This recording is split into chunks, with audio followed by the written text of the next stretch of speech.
Hello everyone, welcome back to Berks One-on-One Vlogs.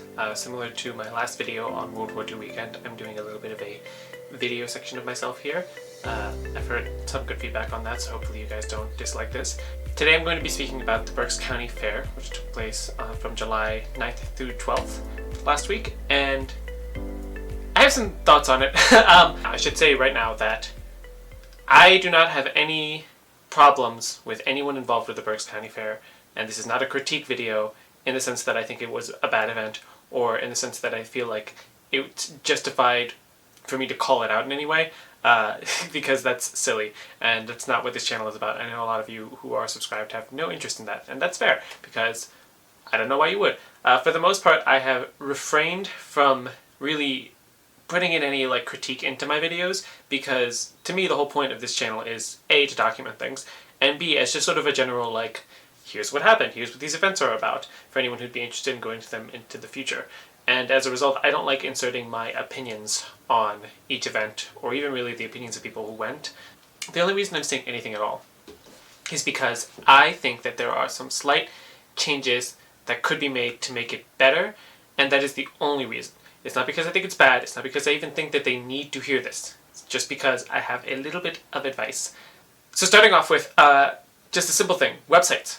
Websites are important for a lot of events, and I'm not going to sit here and say that this website is worse than any other website I've visited, because to be honest with you, a lot of people don't understand websites, and that's perfectly fine. You don't always need a great website, especially when events are smaller, or it's a first time thing, or whatever. If it's just a basic formatted website, that's fine. If you hire somebody else to make it, whatever, it's okay. I'm not going to hold much against people whose websites aren't completely up to par. I do think that you should put effort into it, and I do think that in general it's something that people underappreciate, and that's why I feel like this website could be a little bit better. So I have the website here beneath me, and you go to the main homepage here, and I'm probably going to put this up on screen, but the first thing it says is purchase track tickets, which, to explain the event a little bit, this event is a free event, in the sense that to enter the actual fairgrounds, it is free. The problem I have is that obviously the first you have purchase track tickets. That's not for the event. That is for separate events that happen throughout the fair. So there is basically, when you enter, there's the main fair area with all these carnival rides and different food booths. And then there's a stage off to the side that's for the free events. And those have all the animals. Those are the showcases over there. That's for line dancing. And there's even a smaller stage for the magic show this year. And there's also vendors that go along. And then on the other side, there's the big track, which is for the ticketed events. Now, the problem is, though, that this also technically isn't a free event. It technically is, but it also technically isn't, and that kind of frustrates me. So we'll start with the fair schedule, because I feel like that's what most people are looking for when you go to these events. You want to see the schedule of what's going on. And at the top it says, the fair is open all day, every day to browse livestock and other exhibits. Midway open Wednesday through Friday, 4 to 9 p.m., Saturday, 2 to 9 p.m., and there's free admission, and then it says $5 parking donation. And this is where I have a little bit of a frustration, because what does that mean, $5 parking donation? Because a donation implies that it's a voluntary thing, that it's not necessary. And that's not exclusively what it says, but it doesn't say fee. And that's what it is. It's a fee. It's not a donation, it's a fee. Even if you're using it to donate to the group, then it's a required donation. It's still basically like a ticket. I didn't see anybody walking there. Everybody was driving there, which means it's required to pay $5 to get in, basically, because there's no one walking, so everyone's paying $5 to get in. It doesn't feel like it should matter much because it is such a small amount. I'm not really complaining that I had to pay $5 for it. I would have paid a $15 ticket if it meant going into the event itself. I wouldn't have considered that much. But I can see how it's it's just a little weird. Leading to my second thing, the problem I have right here is that there's certain things here that are listed that are other ticketed events, and it is not specified on the schedule. I think just putting an asterisk at the end of each of the ticketed events, and then at the bottom just putting a little note, all these events are separately priced, would be fine. I think that would be a nice way to be more transparent and just more communicative of that. But again, it's not I feel like I'm being really mean. I feel mean for bringing this up. I'm only bringing this up just because I feel like it would have made my experience a little bit more smooth.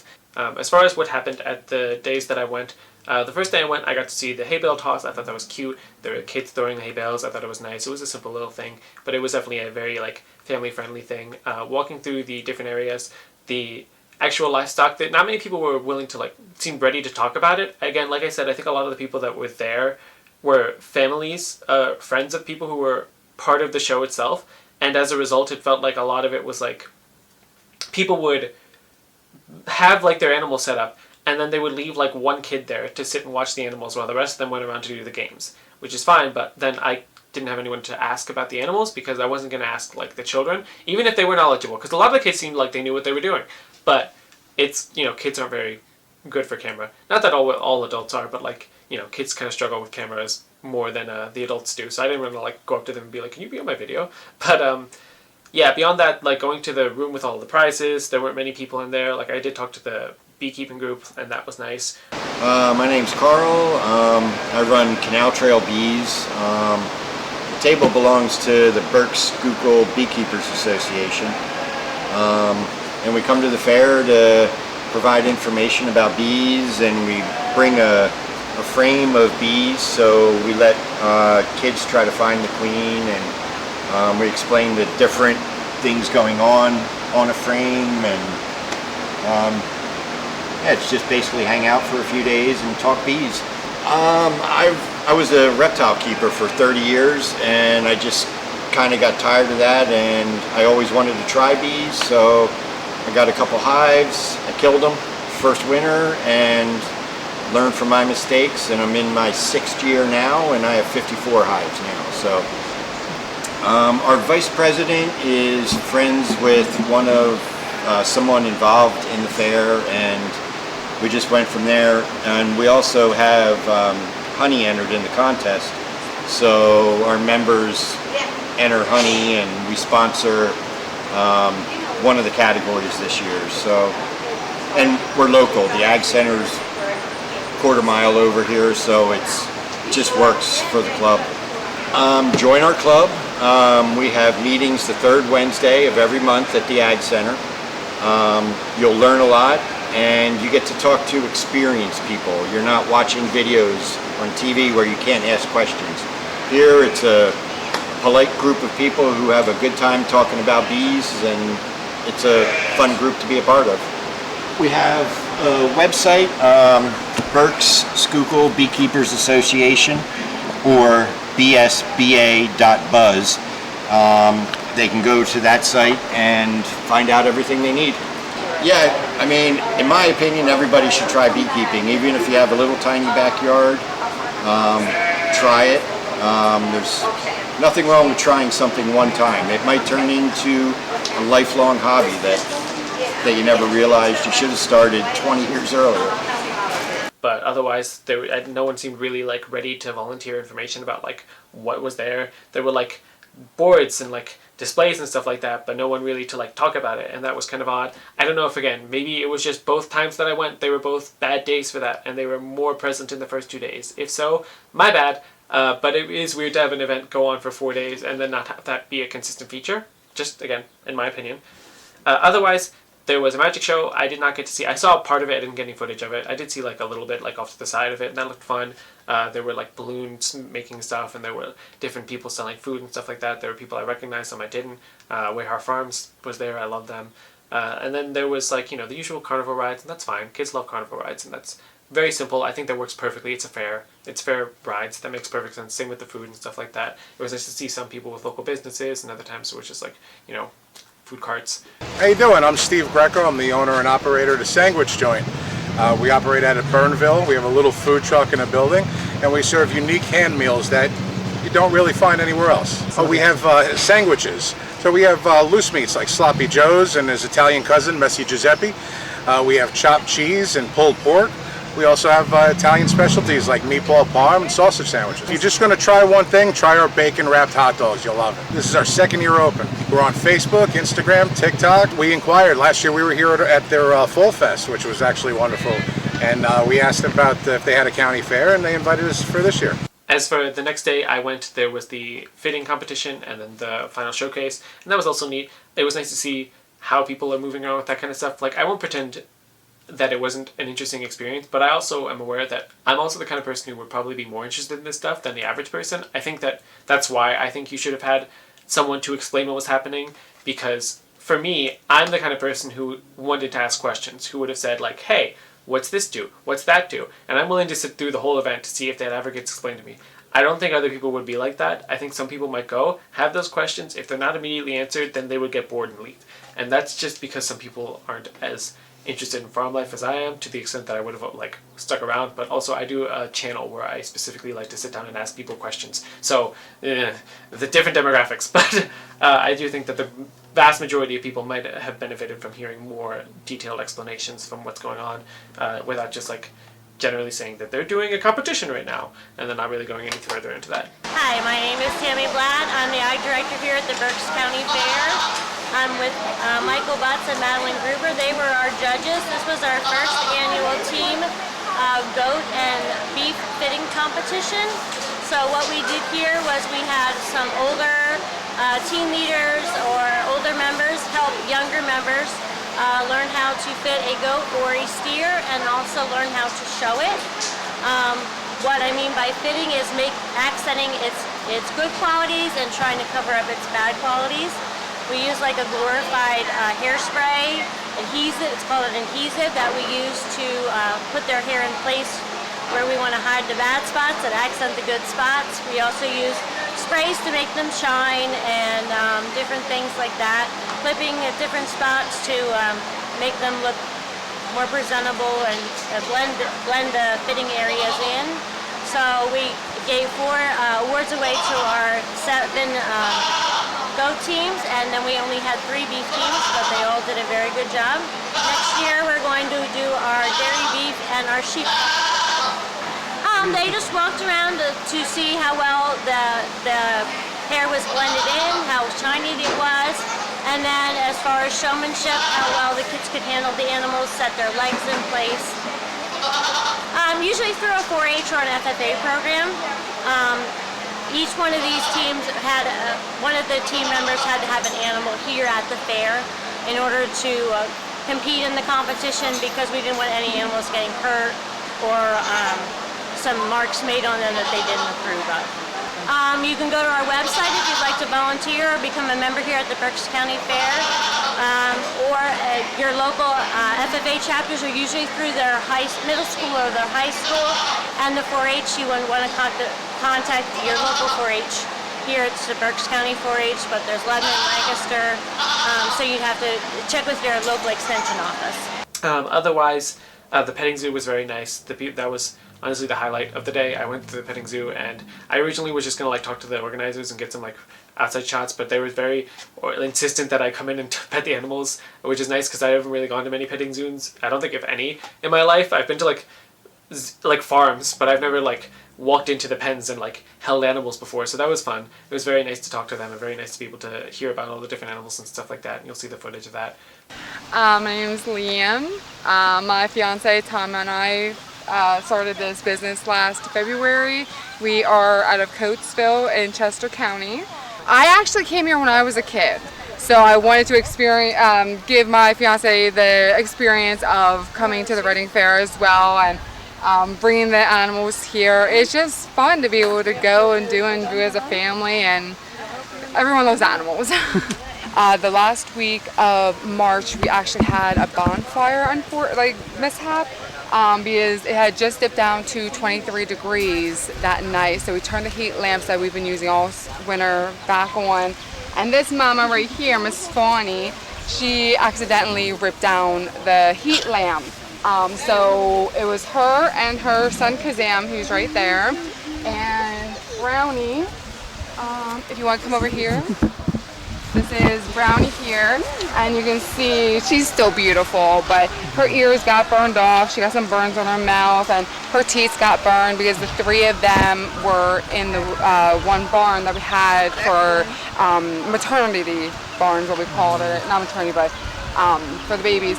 And she caught on fire, unfortunately, but my fiance Tom was able to put her out, and I took her to the vet. She was in the hospital for a week.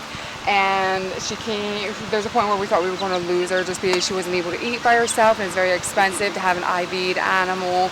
So, but luckily a day or 2 later she turned around, she was able to eat on her own then.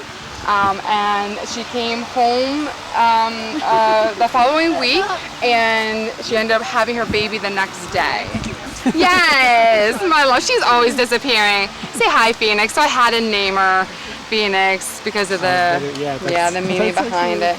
Yeah, but I just thought it was amazing how she waited to come home and have her baby the next day. Yeah, and she's such a daddy's girl because unfortunately my fiance got burned from the heat of the fire. So he was out of commission for about 2 months, and he bottle fed her since Mama's teeth got burned. So anytime we go anywhere, she's always chasing after daddy, because we even did a different event where she got out and the people were trying to chase after her to try and catch her, but it's like, no, just let her go. And as soon as he called her, she came running back to him. But we have some chicks here as well, because you can't have a farm without some chickens. So I hatch these ourselves, incubators that we have at home. And that one there is a pheasant, because as I stated, we have pheasants, quails, doves, pigeons. So that's one of the baby products from what we have there. Hi, there's beautiful. This is Miss Pinky. She was our first snake. I wasn't really a snake person until I saw her. I was like, oh, we'll try it. So this is Miss Pinky, our albino corn snake. We had 1.7 snakes because as the goats were roaming, we tried to free roam the goats as long as they stay on the property. Sometimes I like to go down the driveway, so I was coming back. Yeah, there's her skin. I was coming back up the lane with the goats and I saw a rat snake in the driveway. I was like, oh, cool, now we have another member of our family or farm. So we had a rat snake, and then like a month later, we have 13 cats by accident. Started out with one cat. One showed up at my fiance's property, so then we got 2 cats. And then my mom pawned off 2 kittens on us, and then we had them, and then they got babies, had babies because we had a wild cat show up. So now we're up to 13 cats, but they're indoor outdoor, so it works because we do have 16 acres that we have room for all of this love. But anyway, so we had the 7, a month later we got, my cats brought in a couple of garter snakes, so 5 garter snakes within a week and a half. It was very interesting. So that's why I'm blessed to have the family that I have, that they help us do this. But if we could bring a peacock and this and that and a turtle and everything else, we would. But unfortunately, we can't. But like I said, my mom said, you guys can always come over to Brissinger Farm in Coatesville and see all the animals. It would be just Brissinger Farm on Facebook. We're in the process of making a website. I also just finally got on TikTok, so I loaded probably like a dozen videos because every day something unique or funny happens. So check us out on TikTok as well. But we're just a family-run business that we're just trying to get out there and get into different events to share the love with our farm animals. Part of what I love about going to events in general in Berks County is that there are so many different types of people at any event that you can possibly go to, that there's so many different types of cultures and backgrounds and personalities in Berks County, and I think that's great. I do worry that for something called the Berks County Fair, you guys aren't focusing on Berks County enough. And that's not me saying that no one there was from Berks County, but there were like stands and booths that were from other counties. And that's not inherently a bad thing. I understand how if your focus is going to be on farm shows and stuff like that demographic, that it would make sense to pull from anybody who is available. And the people who were there, that were from other parts, seemed they were happy to be there. It wasn't like a big deal where it was like, oh no, but, we're not allowed to, like, oh, it feels weird that we're at a Berks County thing, whatever. It was fine. It's not like it's a big deal. But I do think that there is potential to branch out a little bit further by incorporating other types of farm life and agricultural study that maybe you aren't used to. I think that the people who do this probably already know most of the people who are going to go to these things, and as a result they don't feel like they need to attract more new people, which feels short-sighted. And that's not to say that there was nobody new there. There were people there who only been there for a little bit, but I feel like it's a little too word of mouth right now. And like I should say, your Instagram, Facebook, perfect, fine. They work great. Consistent posting, good marketing, I think it works fine. I think that's good. But I do think that maybe there should be a little bit more outreach to people possibly even within the city. I know it seems counterintuitive because I'm sure for you guys it makes no sense to ask city folk to come to a farm event. I get that. But a lot of people in the city really do care about agriculture. Like whether it be just like local gardening, environmentalism, just preserving nature events, going volunteering for that kind of stuff. There are people I have talked to that work within the city that love that kind of stuff, whether it be part of clubs or official organizations or again through volunteering.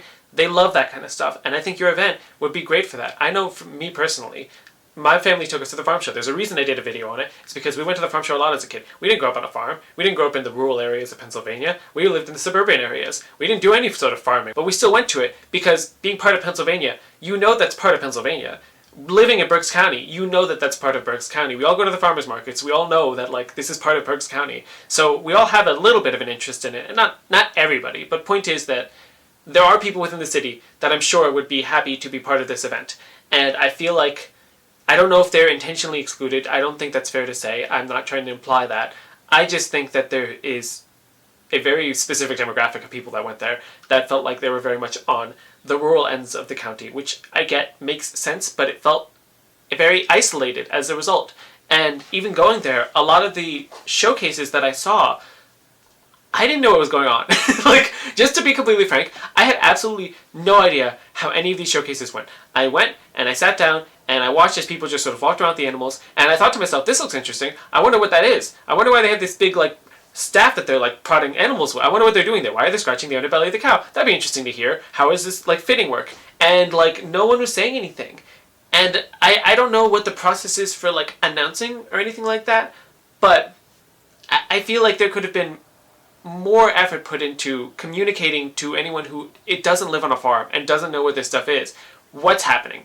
Just to as baseline explain it. And I will say, a lot of the people there seemed like they weren't like public speakers. They were people who worked on the farms, that's why they were judging. So I understand how it feels like, maybe they just aren't interested in talking publicly. Like even some people I went to go talk to, they just seemed like they just weren't interested because they just didn't have much to say, or they just weren't good at public speaking. And so I fully understand if the people who are knowledgeable about this subject have a hard time talking publicly and have a hard time communicating that kind of stuff. And so I get it. I'm not trying to say that like we should all have influencers speak or anything like that. But it might be worth investing in someone to MC the event to an extent, or someone with a little bit more personality to put effort into being like, this is what's happening, and to like ask, like, what are you looking for? Like, if you're judging an event, go up to the person who's judging and say, what are we looking for out here right now? And then they can say, oh, we're looking for this, that, and the other. And then they can ask questions that the audience might be thinking to themselves, like, if people don't know. The problem is, I assume that the reason they don't do that is because everyone there already knows what's happening because everyone there already lives in the farm. A lot of the people that I saw who were watching these events seemed like they were family or friends of the people competing. Some of them were people who were competing on other things, but just weren't involved in that specific event, which is fine. I'm sure that for the people organizing this, this is more than what they want. That they don't need anything else. That they are perfectly content with what they have, and I respect that. I really do. I'm not here to say that you not shooting for the moon is a bad thing, or that the fact that there is only one specific type of demographic means that you're not trying hard enough or whatever.